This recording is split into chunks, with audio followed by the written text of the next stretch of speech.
Hello friends मु आपण को मो वीडियो को स्वागत जनाऊँगी। एबे आम बाहरी सारी कटक मो पुअर टिके डॉक्टर को देखेबार थिला।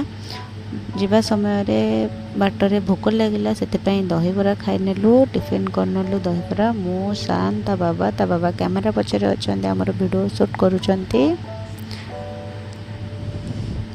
तापरे जाई पहुँची गलु मेडिकल रे बसलु वेट कलु आम नंबर आसवा पर्यंत। तापरे डॉक्टर को देखे आम बाहरी गलु घर को।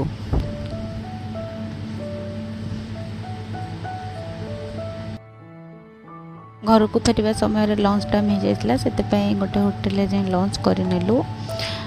रुमाल रोटी पोटल आलू कषा एमती सब लंच रे कलु। संग काकुड़ी सालाड लास्ट को पांपड़ भी थिला। तापरे गोटे मिनिट गोटे चुटकी रे सफा करदेलु। तापरे बाटर इच्छा थी आइसक्रीम खावाई गोटे आइसक्रीम खाई देलु। तापरे आसी पहुँच जाती घरे।